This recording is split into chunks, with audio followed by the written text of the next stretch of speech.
Akhirnya saya berjaya. Harry, Zan, aku dengar banyak kisah khianat daripada mulut budak-budak kita. Hah? Dan semuanya berasal daripada kau. Kenapa Zan? Kau cakap pasal Dato' Alif Irfan, kita punya ayahanda tu mati ke? Kau tahu. Dan sekarang aku pun tahu yang kau punya pasal Dato' Alif Irfan mati!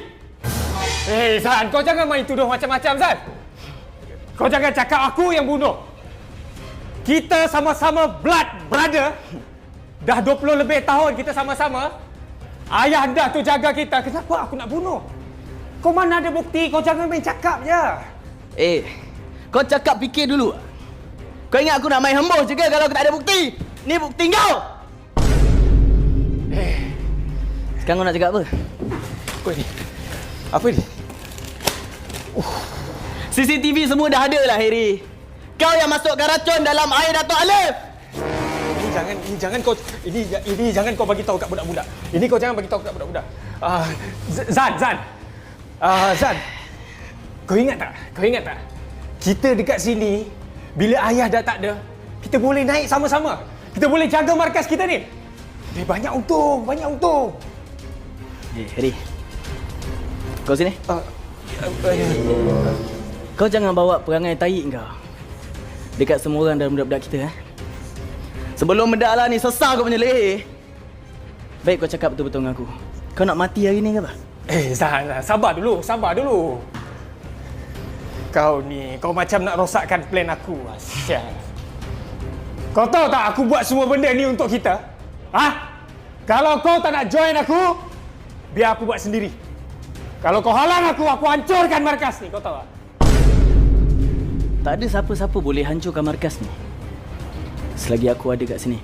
Kau faham tak? Kau dah cabar aku, Zan. Sini lah, Zial! Kau ingat kau abang, kau adik, kau ingat aku berani? Tak berani. Mati lah, Zial! Pemenan. Kau kuat? Bak sini ya.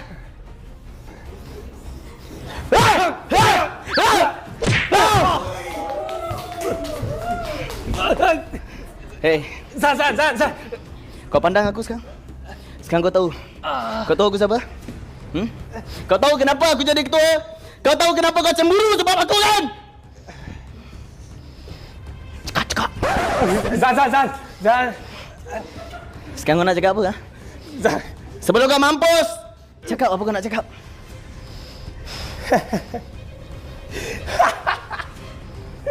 Zan.